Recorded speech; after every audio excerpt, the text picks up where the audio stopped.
It is an art to make this dough. It's when you spend many hours making something that people enjoy, it becomes a masterpiece. That is what makes it all worthwhile.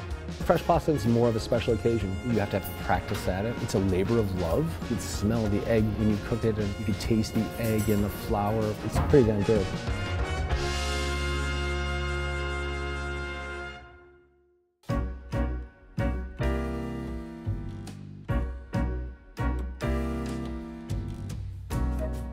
I think of what my father used to say. If it's an egg noodle, that means you put eggs in it. When you're making like a fresh egg noodle dough with a machine where you now have to put it together, it involves, using your hands, your mind, and your heart. We like to maintain quality with our raviolis and egg noodles.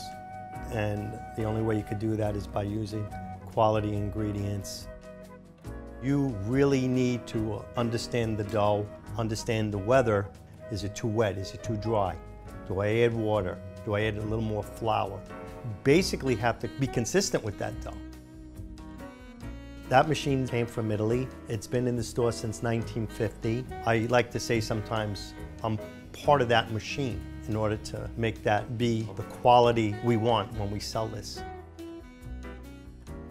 For the most part, the pasta that we make and sell is taken back to the home, and I think the significance of something like that is where, unlike a store-bought packaged pasta, the texture, the flavor, is going to be different. It has that homemade quality taste, as if they were there maybe making it with their grandmother.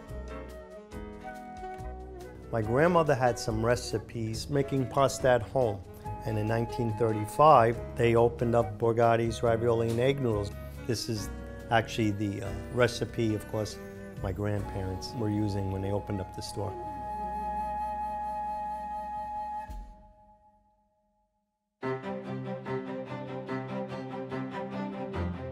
It is an art to make this dough because you're involved with creating it, kind of designing it, finishing it, using your hands, your mind, and your heart. Pasta should feel very soft but yet strong. It becomes a masterpiece.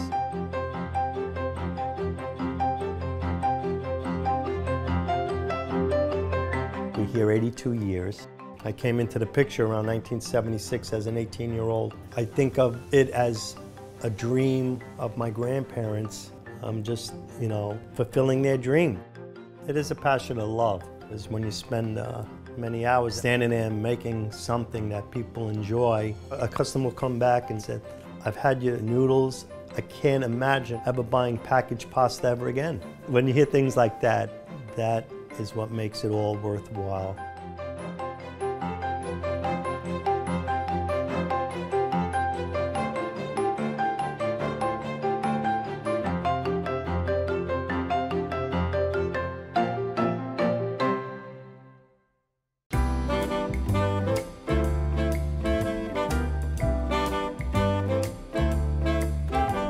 I always think of when it comes to food, or when we think about pasta, it's something that brings us together. We share good times and good moments, I used to come here when I was young, help out putting raviolis together and packing raviolis. And when they first opened up the store, in order to shape the raviolis, they didn't have a machine. They were actually making these raviolis near the window of the store so people could see what was going on in this store. When they were selling them in 1935, when they opened up 100 little pieces, only cost about $1. My father used to say, use good quality ingredients. Focus on the past. What got you here? What made this place what it is? So always be mindful of that.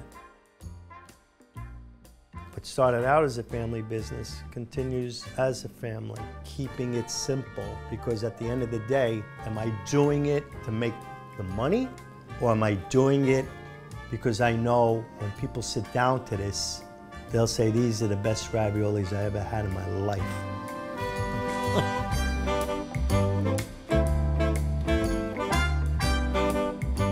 With pasta, it's something that brings us together.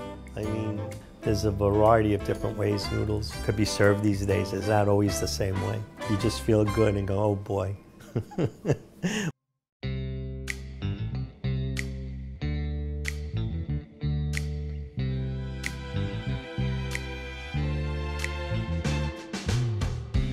Pasta is everywhere and Italian food is everywhere, but good pasta is something hard to find because there's so many nuances in making pasta. You have to really focus on the equal parts of flour and egg yolk. I grew up in Wisconsin in a Norwegian family, and so food was very, very important always. You know, whether it was breakfast or dinner, there was always something going on in the kitchens. When I started cooking, there was no Food Network or it wasn't on TV like it is today. I remember watching Ian Ken cook and great chefs on the Discovery Channel as a young person. So I was in college and made a decision that after a football injury that I was going to become a chef. And when I told my father that, he said, "That's fantastic, but how do you expect to make a living?" I started in the kitchen just to kind of see if I really liked it.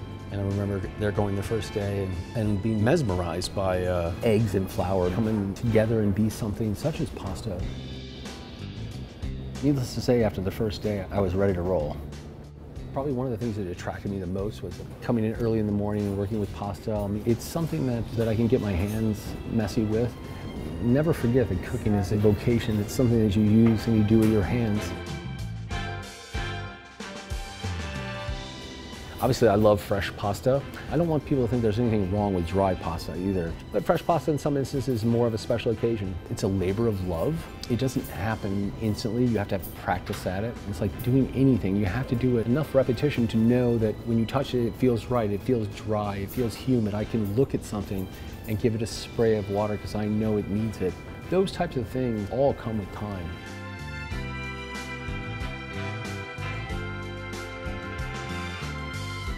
I'm still perfecting my craft. You know, we're constantly pushing boundaries of pasta and we're having fun.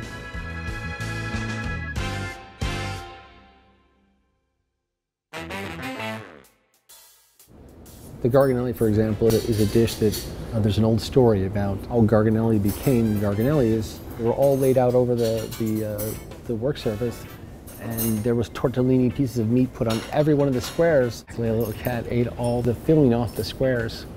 And so the chef was sitting there with all these squares of pasta and she didn't know what to do. So she grabbed a comb and she rolled them over a comb. And so that's how that pasta happened. Now, I don't know if there's any real truth to that story or not, but it sounds great.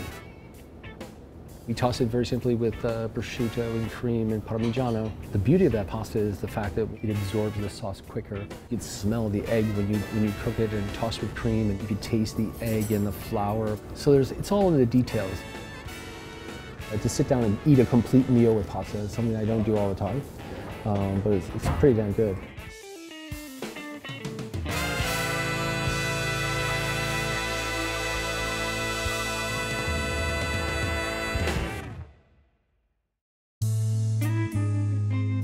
Pasta is something that is the cornerstone of the Altamare Group business. It's a cornerstone of what I do. It's what people come to the restaurants for.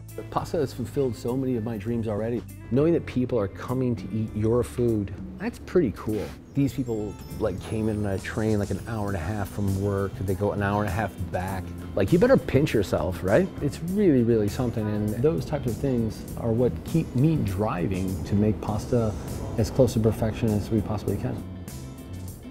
We really make sure that we're cooking for the people that we have in front of us. And the person behind the stove cooking the pasta has to be passionate about it.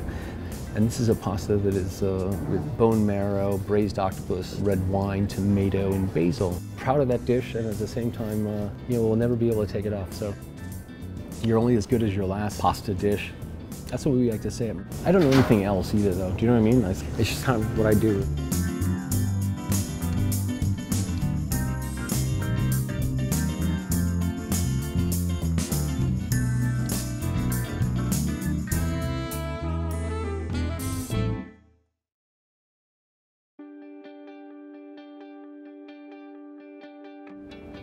My 29th year cooking in the kitchen.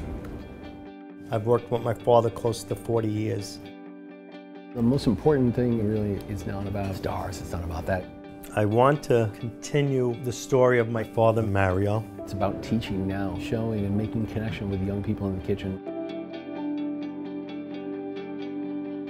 As a merchant, he was always there for others and he was always giving.